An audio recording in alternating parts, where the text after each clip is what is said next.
Hi, everybody. My name's Jason. I'm Caden. I'm Jaden. And we are the Yahoo and the Torah channel, and we thank you guys very, very much for hanging out with us. We are on the last chapter of James in a section that we call Faith Without Works is Dead, and there has been some interesting discussion. People are very much angry at this message. They're like, well, Jason, works can't save you.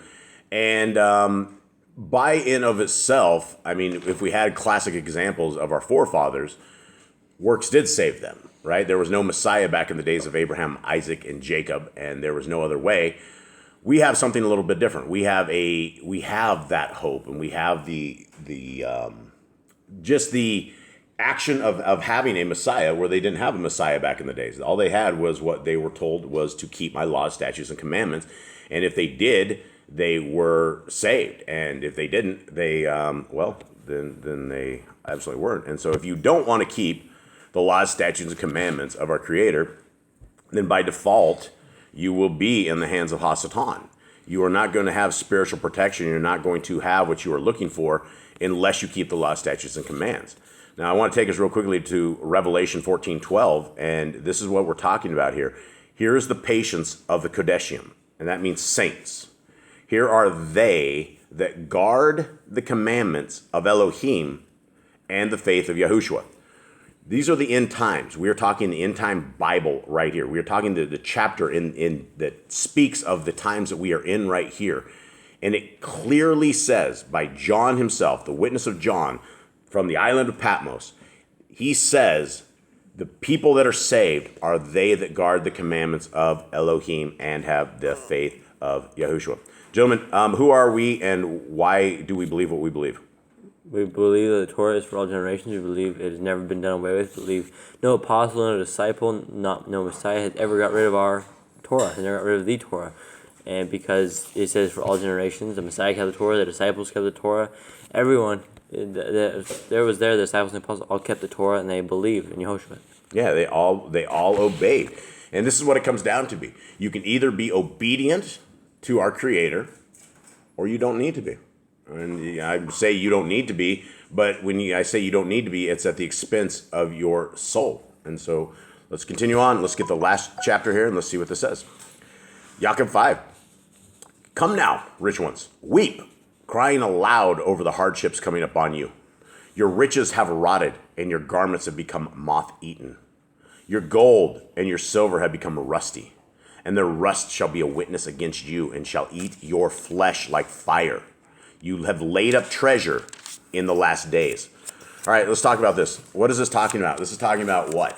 Rich people. Rich people. And what about them? What about the rich people? What's going to happen to them? So their money means nothing. There's nothing that's going to save them. It's not going to fix their health. It's not going to fix their soul. It's not going to fix their life in general.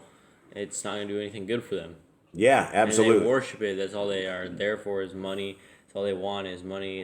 Yep. How much gold can I get? How much can I be the empire of money?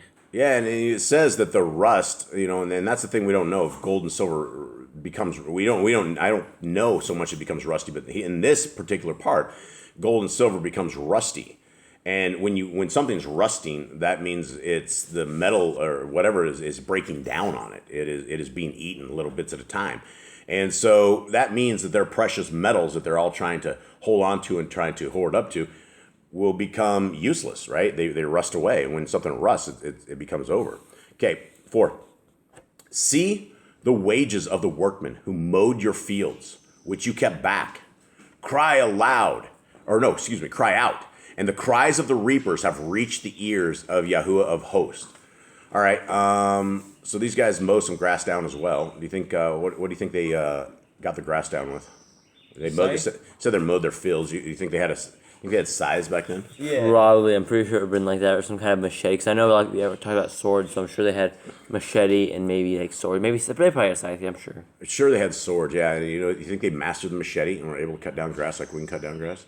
Maybe I'm pretty better. sure they're probably better than us. Probably, they didn't have any kind of like tractors or anything. We don't either. But the world that we are in now is everybody farms with tractors and devices and stuff. They didn't have that kind of stuff. I think it was mostly done by hand. I'm sure they had a few tools. Maybe like they had a cow, like an oxen plow. We know they had a plowshare because that's what Cain killed Abel with. He picked up a metal plowshare and cracked him. Okay, 5. You have lived on the earth in pleasure and luxury. You have fattened your hearts as in a day of slaughter. You have condemned. You have murdered the righteous. He does not resist you. Okay, is your guys say he as in lowercase he? Yeah. He does not resist you. And that's the righteous. And so essentially the righteous are being murdered and he, the righteous, are not resisting them. 6 or 7. So, brothers, be patient until the coming of the Adon. See, the farmer waits for the precious fruit of the earth, waiting patiently for it until it receives the early and latter rain. You too be patient. Establish your hearts, for the coming of the Adon has drawn near. Do not grumble against each other, brothers, lest you be judged. See, the judge is standing at your door. I know you guys always want to run past this one. Cade, why don't we talk about this a little bit? Verse 9, grumbling against each other. It says that if you grumble against each other, that you will be judged. And it says, see, the judge is standing at the door with a capital J. What do you make of this, guys? It's saying don't judge others if they're messed up something in the Torah and you are in the Torah and they're trying to figure out their walk. It's like don't judge people. They're figuring it out. It's not saying don't go do righteousness when people are breaking the Torah when they are doing evil and you see it and you can stop the evil that they are doing. I'll take that. Jade, you got anything? I don't think that's really judge, don't judge each other. I see about don't argue, don't fight. Don't grumble. I guess when you grumble, we say our pit bulls grumble. They're always sitting here growling at each other. We call that grumbling. And don't, Eli, what do you make of this? Yeah, we shouldn't be grumbling. Okay, wake up now, son. Let's make this happen. All right, 10. My brothers, as an example of suffering and patience, take the Nebian who spoke in the name of Yahuwah. See, we call those Baruch who endure. You have heard of the endurance of Job and saw the purpose of Yahuwah, that he is very sympathetic and compassionate. But above all, my brothers, do not swear, either by the Shemaim or by the earth or with any other oath. Now, is this saying don't curse? Is this saying bad words? This is saying don't take an oath by these kind of things. Don't use these I swear upon my own life that I will do this. Yeah, and don't swear. It says don't swear by the heaven or earth or anything else. I swear by God or something, right? That's what people do. I swear to God. That's what they always will say. And then you're like, well, who knows that? Who's your God? Who are you swearing by? But let your yes be yes, and your no, no, lest you fall into judgment. Thoughts on this one? He's repeating what Yahushua said. That's exactly what Yahushua said. Yeah, and why would we want our yes to be yes and our no to be no? Because so that we're trustworthy and that we don't make oaths, that we don't swear by things we shouldn't swear by because we can't control our lives. We shouldn't be swearing on heaven because we can't do anything about that. So. Yeah, and when we are saying yes and no, you got to be exact with what you guys are talking about, right? You're not sitting there, well, let's do this or that. It's either a yes or a no on all things. 13. Is any of you suffering evil? Let him pray. Is anyone in good spirits?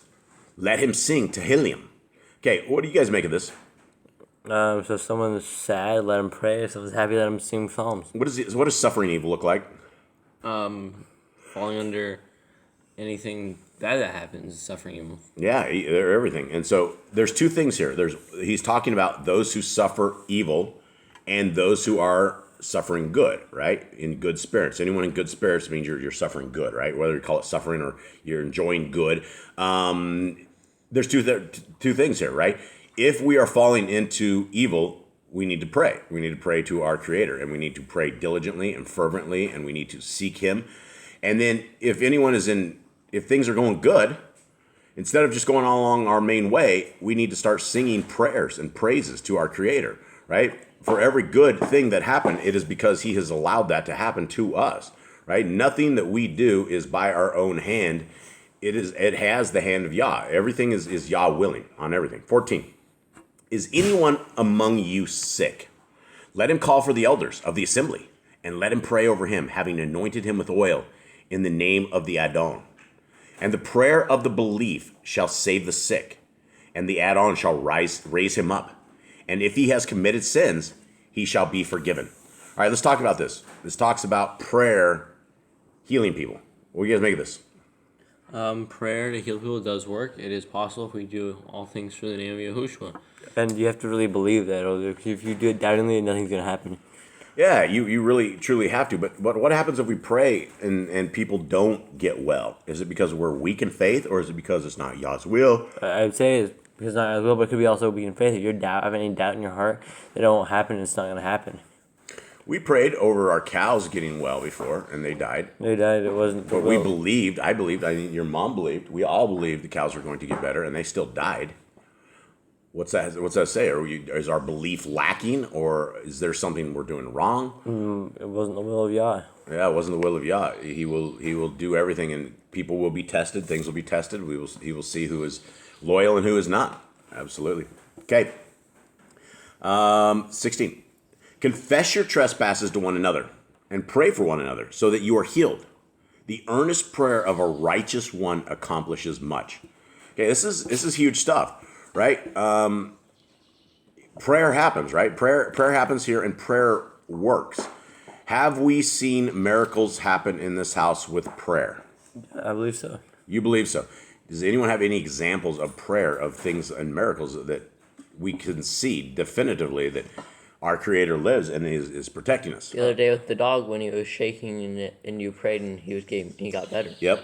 One day, and then when we are out with our fire, and every single one of us are praying for a little bit different thing, right? Some of us are praying for it to be put out here. I'm praying that we are able to, that nobody falls in the thing. And, everything burned off, and, our land was saved, and there's constant miracles. Like, we don't go week after week without a constant miracle. And like Eli was talking about, we were having an altercation in our house with our pit bulls, and it is not a peaceful moment, and it's extremely intense. And you have no idea. The pits are all angry. Everyone's real aggressive. They all start shaking like they're ready to strike. And the other day we said a prayer out loud, and right before the aggression was about to take a step into the bite, it just stopped. It was a complete supernatural thing. And I'm not saying that we're righteous by any means. We're probably like the most unrighteous out of everybody.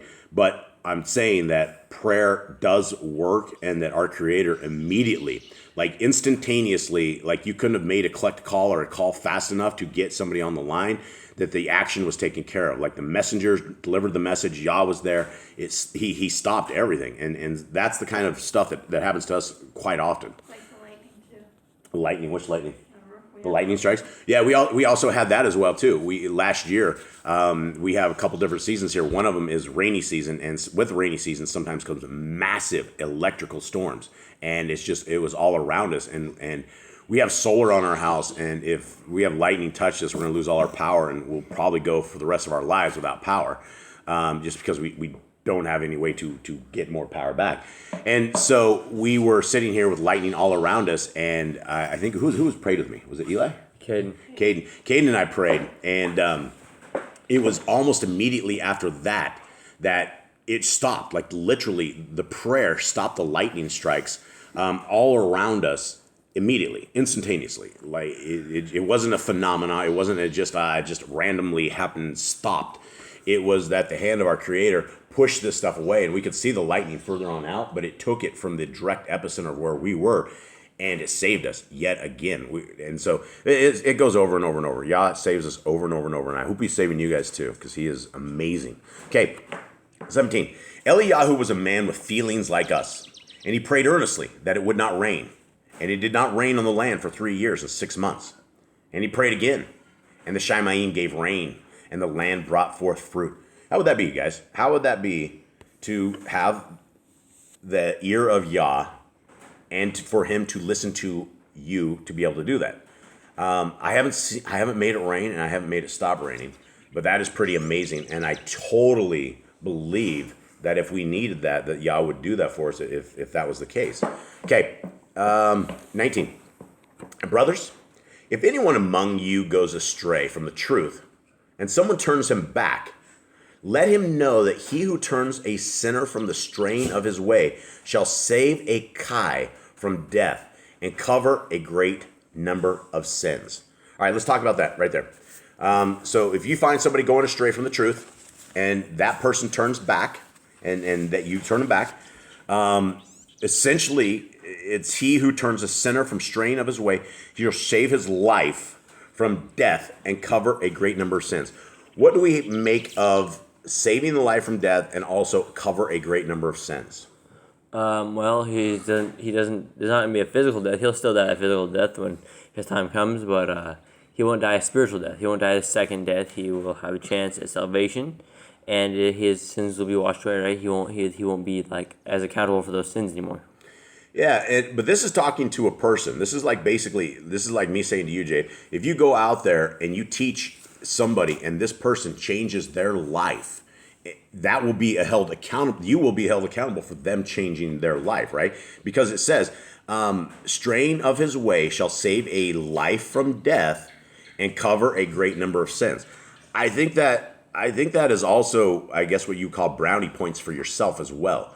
Because if you are out there and you are trying to bring people to the kingdom, we all have piles of sins. We are all going to be extremely embarrassed on Judgment Day. We're all going to be extremely upset. It's not going to go down like we think it's probably going to go down. And it's going to be a very terrifying experience for all of us.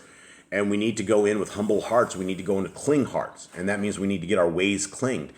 And this segment, as we end yet another segment, I believe that we adequately titled this, Faith Without Works is Dead. Now, boys, is not keeping the Torah going to send you to hell? Probably. According to scriptures. What scriptures do we have that says things of this nature? Well, we have Yahushua who said, "Depart from me." Ye who work lawlessness. We have Revelations open there, and it says that is how the people that are going to be saved will be the people that keep the laws, setting commands, and the faith. We have the Torah itself, where it says that is how you will be my people. Yeah. And I'm looking at Matthew 7:13 right now, and it says, "Enter ye in at the narrow gate, for wide is the gate, and broad is the way that leads to destruction. And many there be which go in thereat. Because narrow is the gate, and troublesome is the way which leads to life, and few there be that find that." Now, the fascinating part of those two verses right there is the last 1, 2, 3, 4, 5, 6, 7, 8 words. And few there be that find it. Now, what are we talking about there? We're talking about life, right? The way to life. Now, about 5 verses down, this is where we will end this with. Not everyone that says to me, unto me, Adonai, Adonai, shall enter into the kingdom of heaven, but he that does the will of my Father which is in heaven. Now, the will of the Father which is in heaven is what, Cade? Is to do the Torah. The Torah. Many will say to me in that day, Adonai, Adonai, have we not prophesied in your name, and in your name have cast out devils, and in your name done many wonderful works? Sorry, that's the dog. And then I will profess unto them, I never knew you. Depart from me, ye workers of Torahlessness. Now, I put Torahlessness in there because iniquity is Torahlessness. That is what we know of as iniquity. All right, gentlemen, I think that is it. Guys, for everybody out there, this is another section. I hope somebody out there at some point got something from this, and I hope you guys can use this. I hope you guys find obedience in the Torah. I hope you guys find Messiah Yahushua. And in no way, shape, or form are we ever saying Messiah Yahushua's job wasn't important. It's a two-way street. It takes Messiah Yahushua and it takes the laws, statutes, and commands of our Creator. It takes two. We need a Melchizedek priest and we need the Torah. All right, guys, that's it. Much love to everybody out there. All right, shalom. Shalom.